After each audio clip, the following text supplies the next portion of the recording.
You see, there was an earlier argument even on Twitter and even on other news channels which said that should IPL be banned. I'm saying rather than ban IPL, get rid of the disease or the cancer that has spread. No, I would say... You need to get into surgery. No, you can't get into prescriptive medicine now by saying, oh, let's ban cricket completely. I mean, that's an erroneously Sohail, I would argue that there are a group of people, and don't mind it, I'm not saying you, but I said there is a group of people who are trying to make everyone who's making reasonable arguments questioning IPL look foolish. Because, that group of people, Charu Sharma included, Charu Sharma began by saying, the entire game is not bad, IPL is not bad. You can't sully the entire game. I say to Charu Sharma, nobody's sullying the game. And I say to you, Sohail Seth, nobody's sullying IPL. But I don't want anyone to believe that by using that argument that cricket is okay, I can't speak for Charu. I can't speak for Charu Sharma. My association with cricket is through television. I've barely seen one IPL match ever in my life, and I hated it. So that's where I stand. Well, Arjun, I'm saying, get into the issue. The issue is spot fixing. The issue is nexus building. The issue is roguish behavior. And the issue is brazenness. No, the issue is that you raised, one of Mumbai police being ostrich-like, also exists. Now, every time anything dramatically terrible happens in India, we blame three personages. Either it's Dawood Abraham or Pakistan or China. No, I don't think. No, I don't think. People are never nailed. No, I don't think. I don't think. No, I don't think. No, I don't think. I don't agree with you. No, again, you are being. Just so Sohail say it. Let me tell you with all seriousness. I'm going to put out a news report in 3 minutes. And more than anyone else, because you made that generic observation about everyone blaming Dawood and Pakistan and China for everything, I want you, Sohail, and all the viewers to see. Not to see. And I'm asking this question.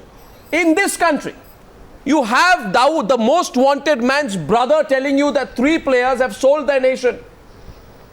What was the police doing? This is 2010 years back. I want to know all the people who were part of this cover-up. What is their accountability? Mumbai police is waking up today. What were they doing all this while? How many Mumbai police commissioners and joint commissioners have kept quiet on it? How many Indian cricket board members have known about it? And where are those players? Do they have the courage to come out and say, yes, Dawood Ibrahim's brother named us? No, but why are they hiding them? No, I'm asking the question. You shame them. You name I say it's the police has not done it. Police commissioners or the joint commissioner, whoever the hell they are, name them and shame them. I'm Bring asking them to justice. I'm asking the Supreme Court today has made a huge indictment Arjuna Ranatunga, I'm sorry to come to you so late, sir. I know you've been listening patiently in Colombo. Now, as someone who is outside of the system and yet has strong views on IPL, do you believe that a lot of what is coming out right now, the small-time operators, bookies, small-time actors, the sleaze, is fiction, or do you think this is the tip of the iceberg? I think we have a major problem. A lot of people are trying to focus differently, but there's an issue in this matter. When this started in 2008, from the first time, there were issues. There were match fixing issues, there were spot fixing issues, there were allegations, there were drugs, drinking, women, whatever the wrong things were there in IPL. And that is why I always said someone created a monster to demolish Indian cricket image. And it has happened.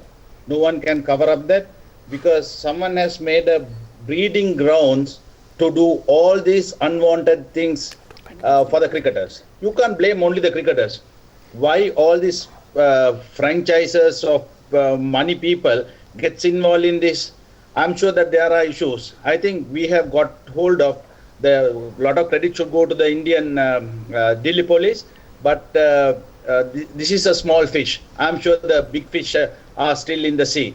I don't think this will not end. This will not go into issues. What they will do is they will go this under the carpet, like what has happened in the past. Exactly. 2009, we had a problem. ICC Anti-Corruption Unit Chief. Exactly. Sir Paul Condon gave a report. Have they given an inquiry? No. I'm not talking about conflict of interest with Srinivasan and the cricket board. That is nothing to do with me. But this particular IPL has created a monster, created the breeding grounds for unwanted people to get in and the cricketers to be ashamed. Well, I mean, and Gulu, well, Khushbu also joins this panel, the mega panel. Rahul Narvekar coming to you. Gulu, I want you to respond to what Sohail said there. Because there are those people who say, let's focus more upon the brand. Their concern is today the brand. And the investments made in... No, you said that. I said there are two things. I said there is a brand and then there is the issue of illegality. Look at both in their separate silos. No, they're all linked. Abundantly clear in my opening remarks because I knew these comments would be twisted. No, I'm not twisting. I'm not twisting, Sohail. You made the comment and today I would say, let's keep your business interests out of it for a while. 1 second. Gulu Ezekiel, do respond to that argument. I have no business interest. No, not you. I'm saying overall. Yes, Gulu.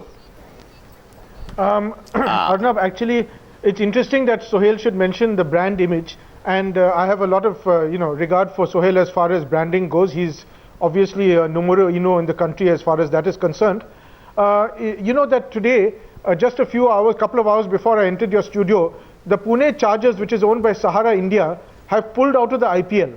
Now, the Pune Chargers were bought by Sahara India 3 years ago for the highest rate of any franchise, 1,700 crore rupees. Yeah. The fact that Sahara India have pulled out of the IPL, claiming that the franchise fees are too high, is to me an indication that the edifice of this tremendous brand which Sohail refers to is actually now crumbling.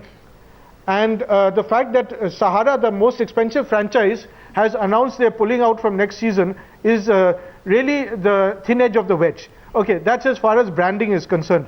That's Sohail's department. He's an expert in that. I'd like to now switch to a couple of other issues. Charu, my very good friend Charu, had started off by talking about spot fixing and not being match fixing.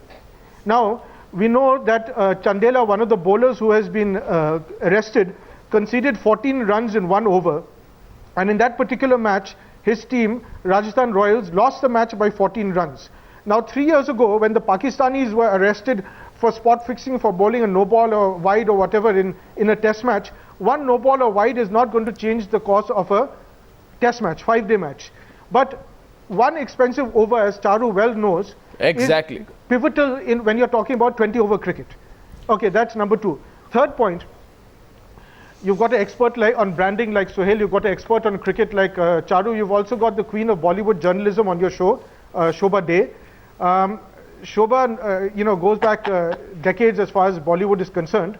And Arnab, you may recall that back in 2009, Mr. Lalit Modi had floated a rumor that he was in talks with a Bollywood legend to start a new franchise.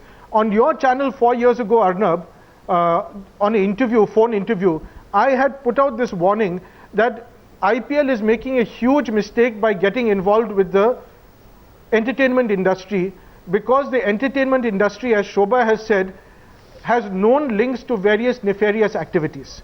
Now, I am not pointing fingers at the big wigs of Bollywood who are obviously above board and highly respectable. But Bollywood, to my limited knowledge, is full of creeps. It's full of extras. You can't generalize all of Bollywood, but anyway, there are a few. As Shobha says. And these characters are today infiltrating cricket. But you can generalize all of cricket. Of the game. They're just jumping on the bandwagon. Okay. They're parasites. Okay. Already locking horns with you out there. Charu Sharma gets ready to lock horns with you. He says you can't generalize on all of cricket.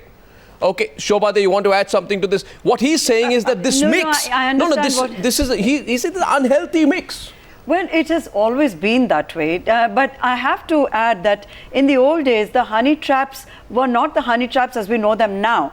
The cricketers have always exuded enormous glamour, enormous style, enormous an attraction, a fatal attraction for Bollywood actresses who married them. Some of them married these cricketers, dashing cricketers, like Sharmila Tagore married Pataudi, and there was, of course, Anju Mahendru, there was Neena Gupta, there was Reena Roy. But at no point did anybody suggest that there was any kind of a nexus, or these ladies were there as to send there to entice these cricketers to fix matches.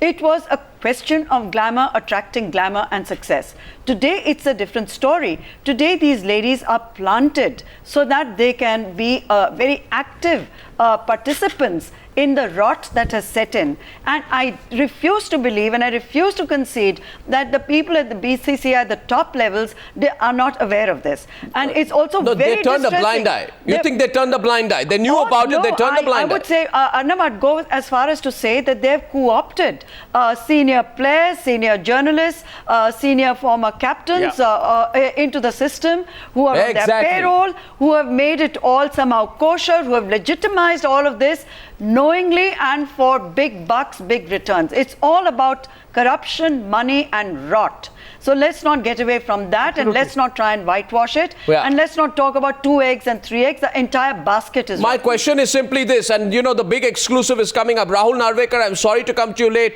I'm also coming to Khushbu. Rahul Narvekar, let me come to you first. The argument is this, Rahul, that an investigation that begins on a premise that there is no big deal is no investigation at all. Do you agree?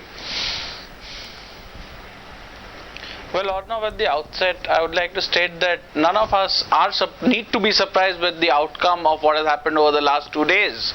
Well, match fixing and spot fixing has been happening for ages. BCCI may prefer to turn a blind eye to it. The problem is not with the sport, the problem is not with the players, the problem is with the governing body, with the organizing body, and that's the BCCI. They have been enjoying this undeserved autonomy for years together and non-accountability, due to which they prefer to have a blind eye to these sorts of incidents, and therefore that's where the crux of the problem is. And insofar as the IPL is concerned, it is definitely a fantastic commercial module where everyone is making money, right from the players to the franchisees to the people who advertise, everyone at all. But what we've lost in the whole bargain is the sporting interest. There's too much of money involved in this game. There's too much of attention focused on this now game with absolutely another politician. You're unforgiving. You're unforgiving, Rahul. But here's another politician, Khushbu, who is far more forgiving. In fact, she says don't target the IPL. Let's take all points of view, then the exclusive report, then we are opening up the debate. Yes, Khushbu, why are you so defensive about the IPL? Some would say you begin an investigation with the BCCI saying that there is no major problem. That is no investigation at all. That's a cover-up.